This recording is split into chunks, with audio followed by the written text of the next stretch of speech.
friends and people that will be in different countries too. Yeah, Switzerland, in Sweden. France, right? He said U.S. all over the U.S. Yeah, okay. Michigan, California. Okay. Multiple countries. Germany, Sweden, France, Romania, and around here, Oh, Canada, right? and Canada, right? Wow.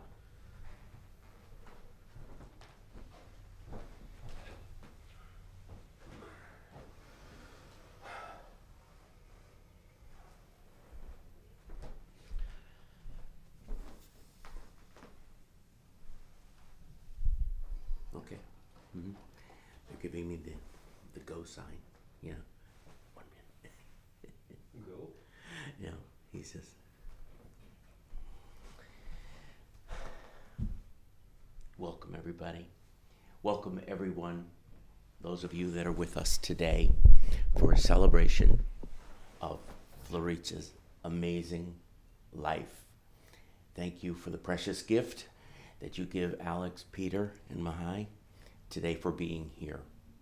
My name is Mark Thiel, and I will be the celebrant to officiate our full service for today. At this time, I would like us to watch a video of Florice, and we'll take some time, all right?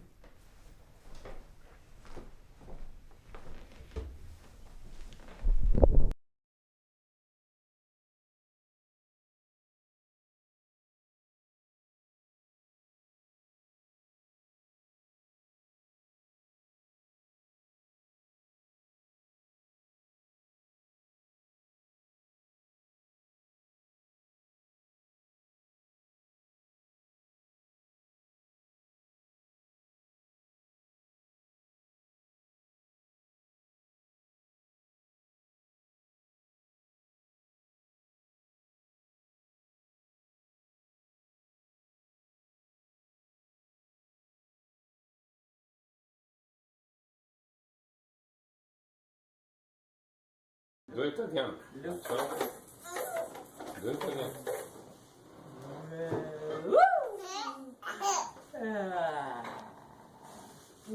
He's not grabbing for it anymore.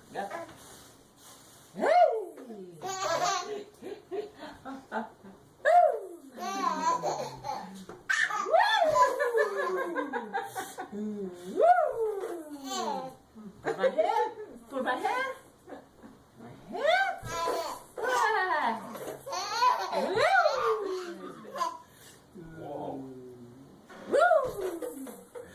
Hey, don't stomp on the floor. Yeah, the people downstairs. The people downstairs aren't gonna like that, and also they're not gonna swallow that 10 years, 10 months old with that. With the other hand. With both hands. With both well, I'm just gonna say he was playing with blocks. They were big blocks. He's a big guy.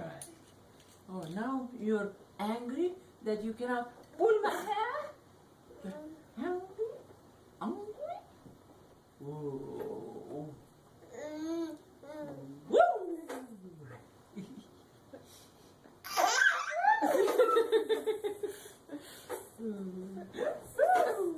You think this is a fine border between upset and Whoa. Thanks, that's great. That's great. Alright, I'm Florile tale sunt în valiza mare. Mare? De ce? Ce? Teta. Tete a zis că în valiza mică pune tot ce ne trebuie la picnic. E că să pună seara o picătură. Se uită. Da.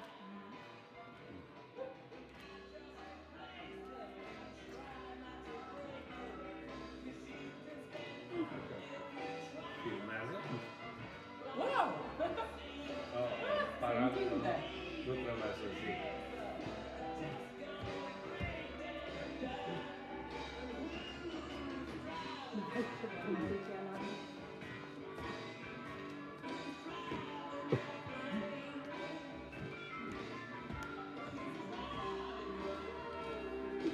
Come, dance.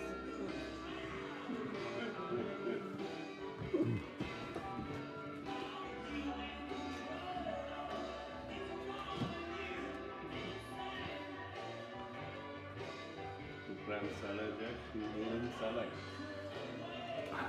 Akkor My Buddha put up friends at cards.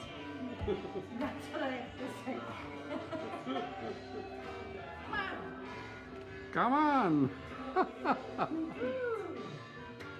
Vivika. Got a chance. Delay bedtime for a couple additional minutes to capture this.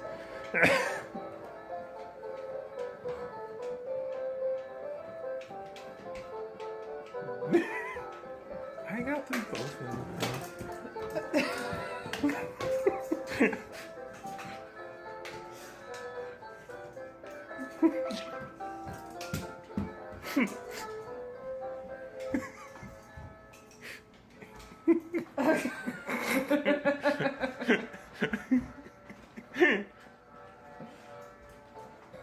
What he looks like is that I don't know.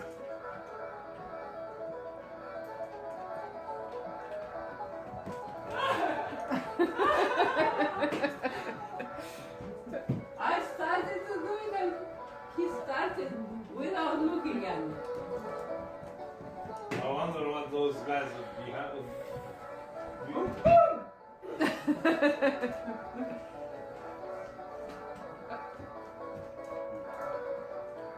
Oh, the people downstairs, what they're wondering about the footsteps in circles?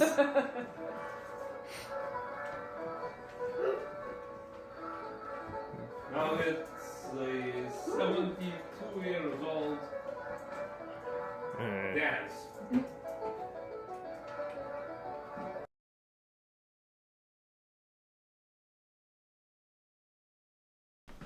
That's wonderful. You can see the playful spirits that she had in her heart, can't you? You know, with the dancing and the laughter. That's wonderful. At this time in our service, if you would please all join me in standing for our commitment to Alex, Peter, and Mahai.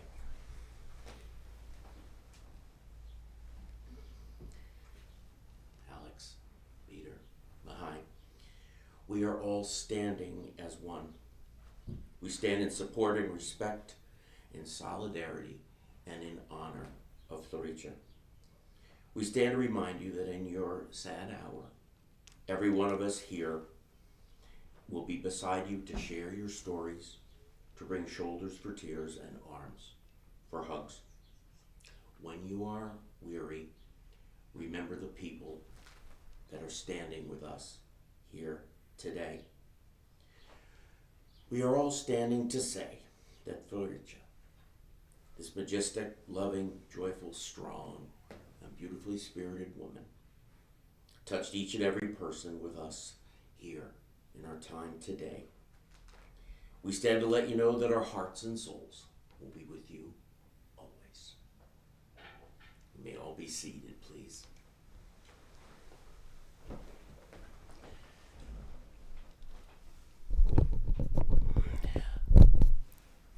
I want to express on behalf of Floricel's family and really all of you that you must be grateful for the presence of each other being here today to honor and share the fond memories of Floricel. The journey of grief is long, and those who walk that journey should not have to walk it alone. In times like these, nothing takes the place of family and friends. All of your presence here today with us tells the family how valuable Floricel was and the impact that her wonderful life made on all of you. You carved out time today in many countries to be here to stand in remembrance of Floricel, to carve out the time for the memories and to share some stories perhaps, and pledge to each other that you are dedicated to accompanying Floricel's family and one another in the days, weeks, and months ahead. We have gathered here today because that's what people do to say farewell to a loved one's physical body living here on earth with them. Since the beginning of time, it has been part of the human condition that we stop and acknowledge and honor the death of someone. To give honor to a life lived and begin to figure out now what life will be without Floricel. And what the meaning of this is to the people that are now left behind. Today in this room, and all that are with us today, is to provide a sacred and safe space for the pain and the grief, and perhaps the fond memories, and also perhaps sharing some funny moments. To establish the significance and unique aspects of her wonderful life lived among you. And today will perhaps be a day when you can catch your breath and take the first initial shaky steps towards rebuilding a life without her. We will all share whispers of gratitude. Gratitude that Floricel was a part of your life and made a mark on your world. Every life is special. Every life is to be cherished, and every life is to be celebrated, and so it will be for Floricel today. She certainly made her mark on the world and left it a better place than when she found it. And today we will cherish the memories and celebrate her wonderful life. Now, something that I know that you know already is that today perhaps will be an up and down day. It will indeed. Hopefully, there will be times when you can laugh. There will be times perhaps when there are tears. And we all remember that tears and laughter are a sign of strength, resilience, and survival. And when you leave here today, our sincere hope is that you will feel blessed to be a part of her wonderful journey. And today will be a day perhaps that healing can begin. The fact that Floricel has left behind a place that no one can ever fill is the highest tribute to her. All of you, and certainly Alex, Peter, and Mihai, will be changed forever now by her loss, and that is how it should be. The feelings that you're having today of sadness only bear depth to the meaning of your relationship with her in your life. The poet tells us that life can remain the same when we have lost something small, but life will never be the same when we have lost a treasure. And she certainly was a treasure, wasn't she? You are surrounded by safe people today that will share with you. We spoke a little bit in our wonderful family meeting about the fact that today will not be sad and somber and heavy. It will be a joyous celebration that you are grateful and so fortunate to have lived with her and to have your life touched by her. Today will also perhaps be a day to remember the good times and let it push back the sadness. Don't be afraid of this, because this is all part of the grieving process. We will celebrate today. We do so knowing that because you loved Floricel, there will be tears. Because you laughed with her, there will be memories, and because she lived, there will be joy. Let's celebrate, shall we? We are going to celebrate. I think that Floricel would have liked this. This is her special day. And I think she would have liked knowing that everybody is here with us today to show your love for her. In thinking of her and celebrating her life, I thought of a quote that seemed to me to describe her. And again, as you described her from our family meeting, and it is this. It is an ancient quote that comes actually from the Renaissance time from a Catholic bishop, St. Francis de Sales, and it has endured to today. And it is this quote: "Nothing is so strong as gentleness, and nothing is so gentle as real strength." And I saw Floricel as this, both a strong woman and also at the same time a very gentlewoman. She indeed had a strong constitution, didn't she? She had fortitude, certitude. She was indeed a courageous woman. The courage to me was demonstrated by the story of her coming as a refugee and having to rebuild a career as an architect, which she was in Romania. But coming across and not being fluid, can you, in the language, can you even imagine what strength, courage, resourcefulness, and smarts that this took? This, to me, a word describes she had grit. She was driven, a driven woman. She had the inner fire to be her very best. She was a goal setter and indeed a pursuer. One of the words that I used that came to my mind during our family meeting was that she was an intrepid woman, persistent. She lived a purpose-driven life. She had a strong sense of intention and courage, and to her there was no sitting back in life. A wonderful spirit of going for it. She was ambitious and hardworking. She had what I call character, determination, and even a little bit of nerve, and perhaps a teaspoonful of, watch this, I can do this. That was the spirit that came across in her wanting to compete so much in the architectural competitions, the many of which she entered. She had strength to challenge authority. The story that I liked best of all was when she was in the airport in France, and the authorities in France said, you can't take your film and your camera, I think it was, through the magnetic detector. And what did she do? She didn't accept that as a no. She fought with them, and eventually she was successful, wasn't she? Yeah. Yes, she was. That's her ability to challenge. To me, she had a spirit that probably would not tolerate injustice or something being unfair. And also, what I think probably was a spirit of not accepting if something wasn't beautiful or functional as an architect. It's the story of, now some of you may know this name, but is a famous, world-famous architect, Frank Gehry. And he's a designer, and the title of the way that he designs is called deconstructivism. And that means he makes buildings that look like they're already destroyed. And now you can tell me if I'm getting this quote wrong, but she said that it was a building, and she walked in and challenged the commissioners and said, that's not going to work. It already looks like the building is destroyed. No, actually.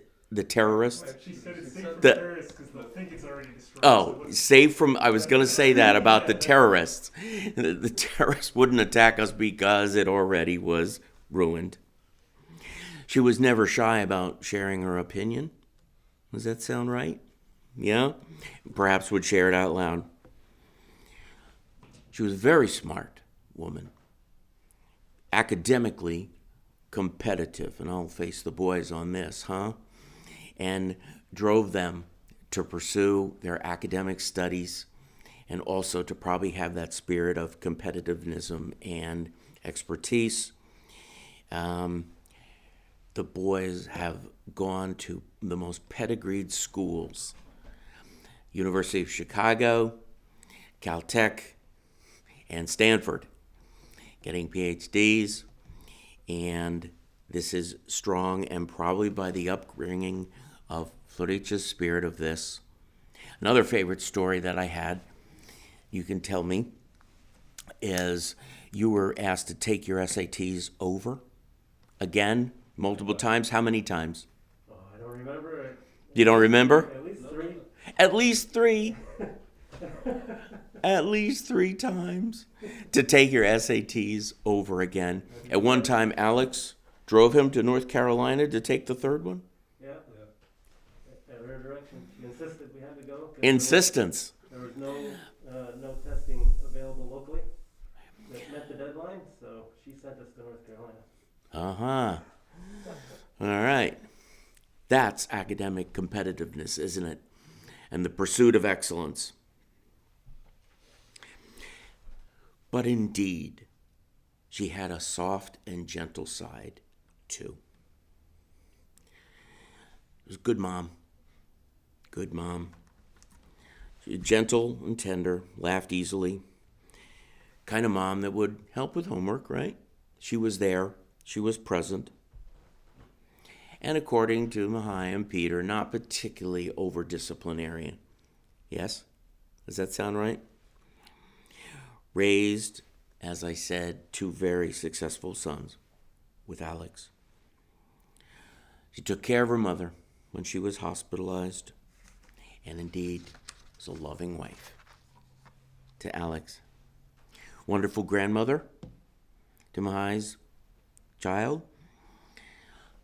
I think we can tell even by what we saw in the video, and her spirit was that she was playful in her heart. She was mentally nimble, imaginative, and inventive. I like the story of the inventiveness about the hat. The collapsible hat. It's a tiny example, but I thought that it was very good. It never worked, Alex says. But it was a collapsible hat that would compress down and then open up with a broad brim, and this would protect you from the sun. It's not enough to say that she liked that. I think she had an inventive mind. Absolutely. I think that she was, and I think of all artists this way, and she was a magical blend of artist, and also she lived in a world of precision, right? She had math, logic, that type of thing, but also had that somewhat fortune-telling ability to envision things that did not yet exist, and would design how buildings indeed would look even before they were there. She was a great artist and a gifted architect. She was, as I said, very smart and was gifted at this career that she chose, and it was what I would call a calling.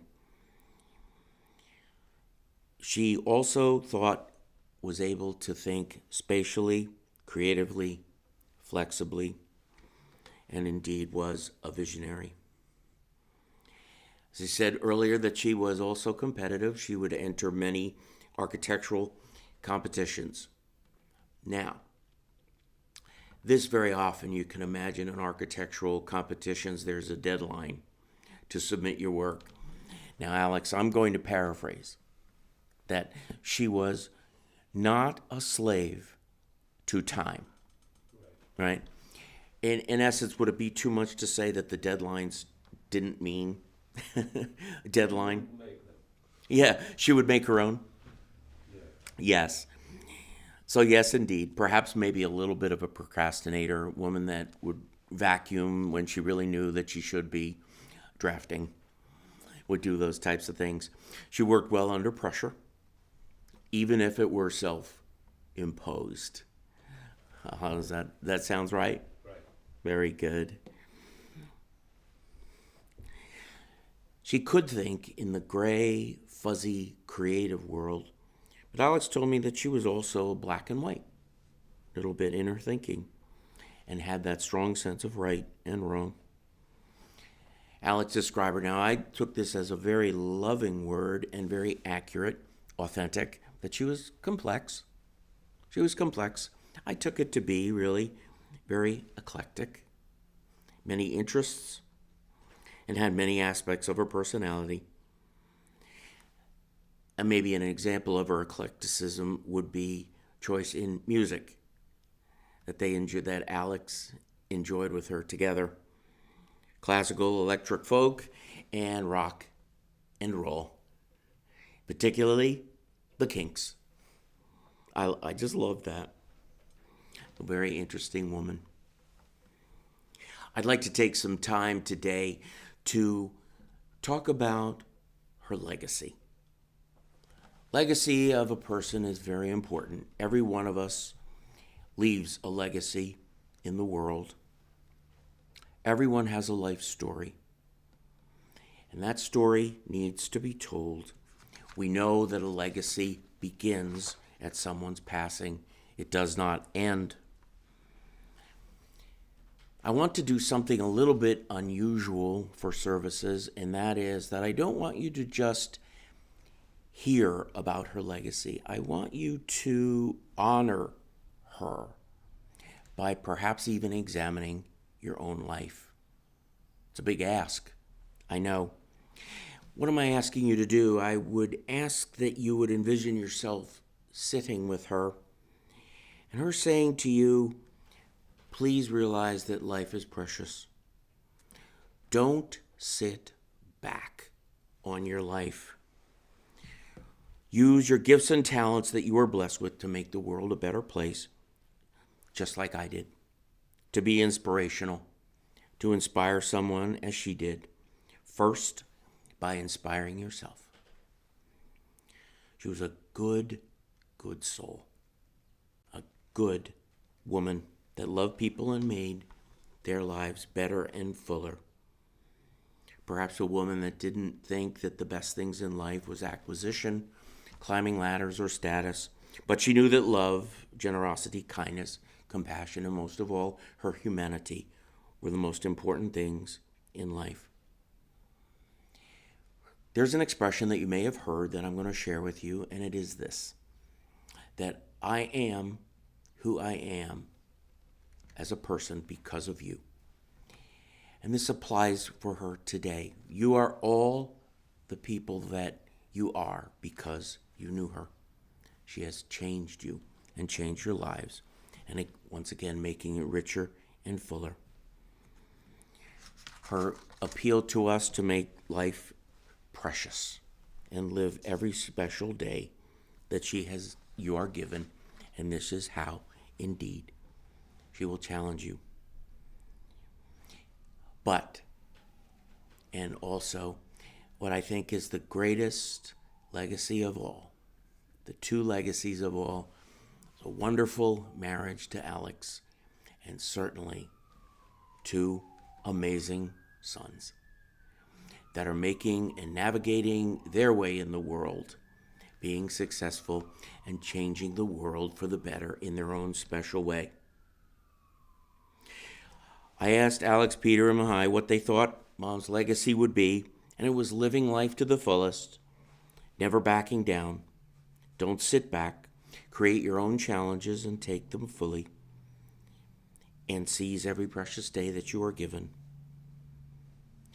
But the legacy of children and grandchildren is the wonderful legacy that she left.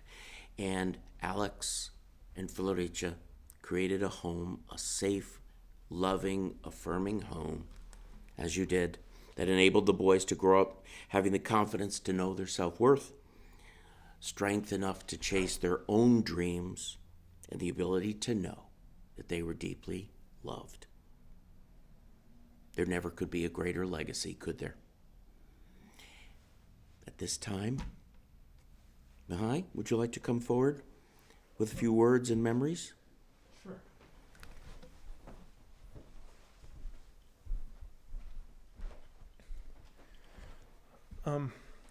So I'd like to share a story that I remembered just yesterday about how she used her skills as an architect to help me in school. A classmate of mine and I, a friend of mine and I, had to build for physics class in high school. We had to build a bridge only out of toothpicks and glue that would hold up a brick. And the lighter it was, the higher our grade would be. But if it broke, we failed. And we got together, I think the day before the deadline, to build this thing. And in the morning though of the day before the deadline, and we had sort of a plan, and I think we got some advice from her at that point, and we spent hours working on it. But like me, my friend did not end up going into engineering, and so at the end when we put it together, it was pretty late in the afternoon at that point, and we decided, well, we need to know if this thing is going to work, and so we put a brick on it, and crunch, it was gone, and it was, we'd been spending a lot of time. We were tired, and we were just about ready to throw up our hands and give up. And she came outside to take a look at it and said, well, you needed to have X braces on there. And it looks like you can take these pieces and we can put it back together and put the X braces on. And so she started helping us out, although in the end, she kind of just sat down and did it, and we stood there and watched. and she spent, a few hours on it, just gluing it together and putting the X braces in. So she was clearly kind of excited about having a project like that. Also wanted to help us, and also maybe had something else she needed to be working on that she was putting off.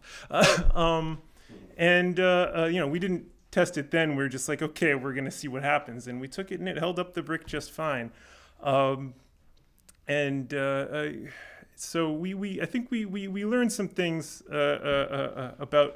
about engineering and structures, and we worked pretty hard, but my mom made the bridge, really.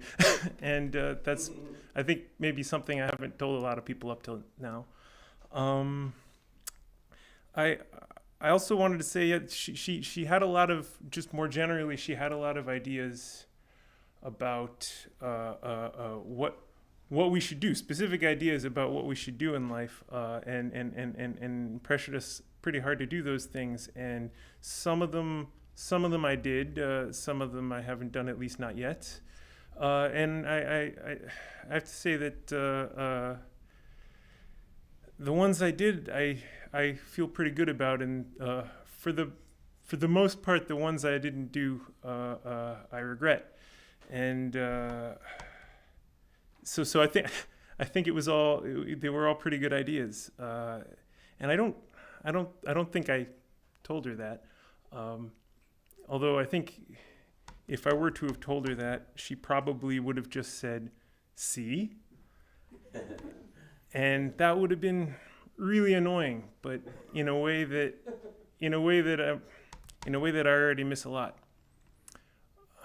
And just one last thing, and that's that I got just thinking back myself, the earliest memories I have. The earliest memories I have that I can kind of put a date on are from when I was 5 or 6 years old. My son Alex is 6, so I just want to say she enjoyed being a grandmother, and until very recently I thought we were going to have a lot more time together, and it's gonna take a while to accept that wasn't true. But I'm very glad that she got to spend time with Alex when he got to those ages that I have lasting memories from. So I think he'll be able to remember her, and I'm very glad for that. Thank you.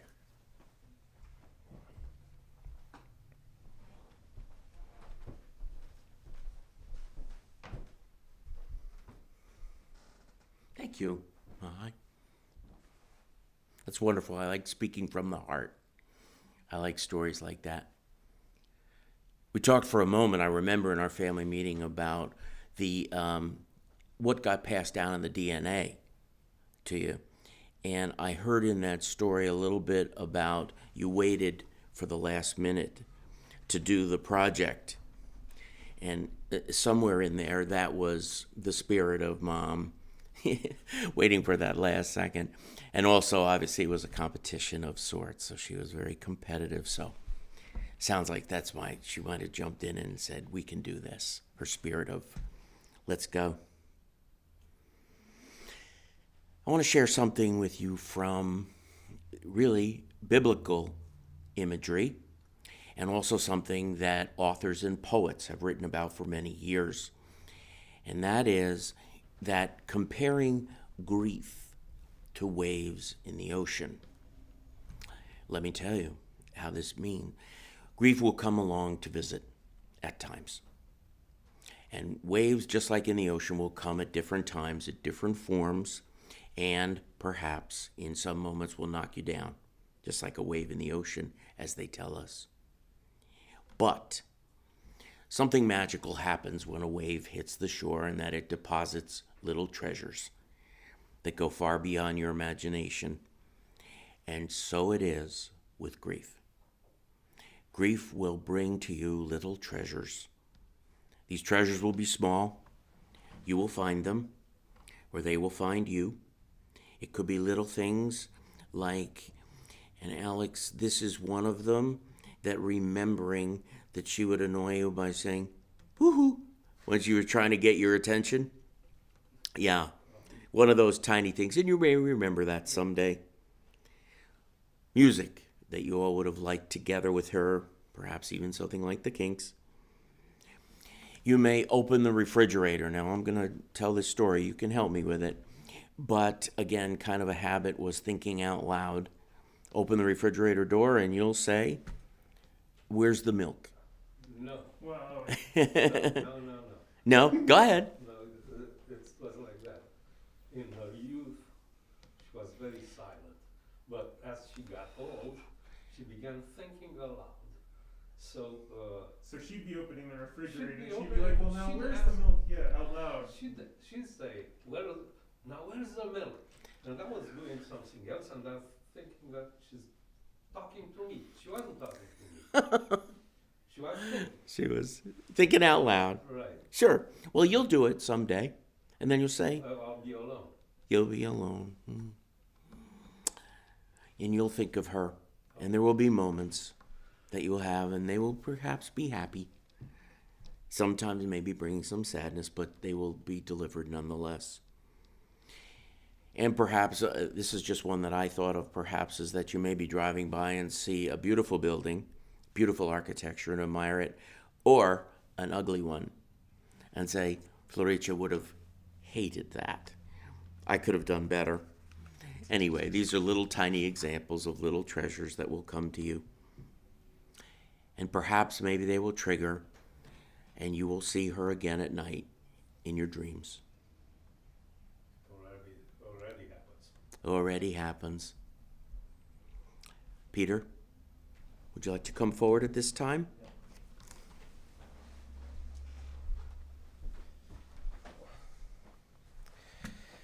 All right, thank you, Mark. Yes. And I think, like you said, she was a really good mom. I think the young version of me probably disagrees with what I'm saying, but in hindsight, she was quite a good mom, and she wasn't really just an architect as a career, but in many ways, I think she was an architect of our lives, me and Mihai, and I think Alex too. He probably doesn't even know it. So, but the way she did that, she wasn't overbearing or overprotective. She really instilled a sense of personal responsibility, and taught us a lot of things. One of the things she was really big on is health, and unfortunately that didn't help her. But yeah, I guess, but Not everything's under our control. right. So she got unlucky with something they can't do anything about. But she instilled good habits, eating healthy, getting vitamins from natural vegetables and fruits, and not just taking pills, and opening the windows in the house. And Alex still does this every day, even if it's cold, to air out, to get fresh air, spend time outside, wearing natural fibers instead of plastic. I don't know if that has any bearing on anything, but she was always big on that. Since I'm in the aviation business, actually, as a side story, that plastic fibers are not good if you're in any kind of airplane accident, because of heat and fire. The plastic shrinks, and even if you're sliding down the escape slide wearing pantyhose nylon, then it will heat up and shrink and can be really painful. So there was some truth to it, even though I don't know that she knew all that. But she was big on all those things, and I think we've all continued those habits. But more directly, I became an aerospace engineer almost entirely because of her. Maybe not quite, but pretty close. Part of it was inadvertent in coming from Romania when I was a 5-year-old kid. Got on my first airplane ride, and of course we had a few airplane rides to get from Romania to the U.S. And so that was new and different and exciting, so that probably got me interested in airplanes. At the same time, we were in Europe for, I don't know how much, at least a month, waiting for a visa, and both my parents were artists, and so of course we went through practically every museum there was in France and Italy, and as a 5-year-old kid getting dragged through museums for umpteen hours, maybe that pushed me towards engineering, I don't know. But more directly, after I got interested in airplanes, I started leaning towards piloting, stuff like that, which I ended up doing as a hobby, but she said, no, pilots are just bus drivers. You need to learn how to design these things. And I'm like, oh man, that's hard and not very sexy, but that's what I ended up doing because of her influence, and I've had really quite a rewarding career so far. I really enjoy what I'm doing, and all thanks to her. And I don't know that I would have ended up on this road. So I didn't really recognize at the time, but I really owe a lot of who I am and my success to her influence. Thanks.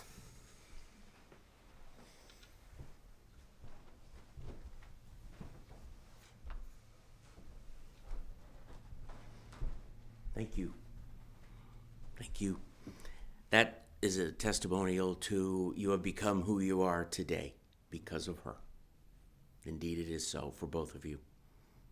And Alex, too. Would you like to speak, Alex? I'll try. Very good. Well, I'd like to start by saying to my friends who are watching this, and some of my friends are very devout and religious, that I am sorry, but I don't know where I'm gonna go, and I don't know where to bury her, so I'm gonna take her ashes with me, and because of that, we couldn't have a religious Christian Orthodox burial. Besides that, it was a very good marriage, and we argued a lot, but it was a big joy making up afterwards. What else can I say? We went through a lot, and maybe that's why partially the marriage was so strong.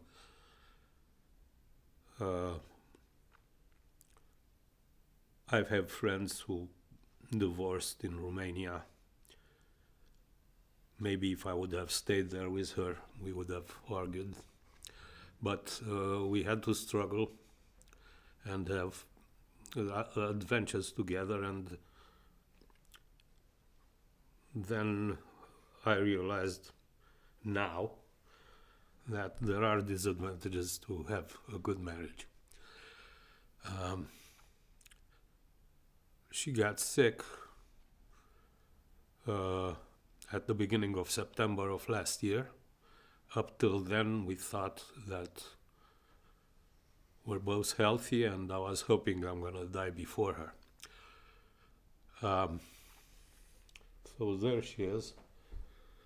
She's since September 11 up to April 5, she was in the hospital constantly. Up and down, up and down. And finally, she succumbed. So, when we were on Zoom in the hospital with a friend from Sweden, Victor, he reminded me that, or us, because she was there too, of the time in Bucharest where she got angry at me, and we were in the kitchen, and there was a stack of plates, and she began throwing them to the ground. But they were not the same kind of plates, and she was breaking a plate, breaking another plate, getting to a beautiful plate and putting it to the side, and breaking again, and then another one to the side. So that kind of marriage. I don't know what else to say at this point. I probably will think of something on my way driving back from here. So thank you.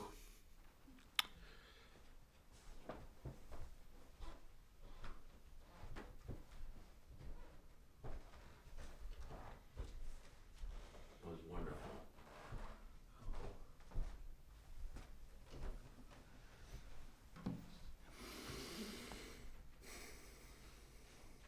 Thank you all, gentlemen, for speaking from the heart to us. There's nothing like it at all. I'd like to continue our service with words of comfort for you. And we do know indeed that she has changed your life forever now. But this is a very important idea that I would like for you to have and take into your heart. And I know that it may take some time till you get your strength back. And that is that although she has passed with her body no longer here with you, that you will not lose her. There is a wonderful proverb that there is in the Eastern religions that has its basis there, and I will roughly translate those into, you do not lose someone because they died. And what are they referring to? Your heart and your mind. You will not lose her. We come to understand this a little bit better through the beautiful poem by Margaret Mead, the famous Margaret Mead, who writes in her poem, Remember Me. To the living now I am gone. To the sorrowful I will never return. To the angry I was cheated, but to the happy I am at peace. And to the faithful I have never left. I cannot be seen, but I can be heard. So as you stand upon the shore gazing at the beautiful sea, remember me. As you look at a mighty forest and all its grandeur, remember me. When you look upon a flower and admire its simplicity, remember me. Remember me in your heart, your thoughts, and your memories for the time we loved, the times we fought, and the times we laughed. For if you always think of me, I will never be gone. Remember this too, that death will never mean the end of a relationship with her. And death will never mean the end of love for her. Death does not get the final say in this. You do. And as time goes by and you do get your strength back, you will write the story of love and how it continues. And you will find that love can and will grow.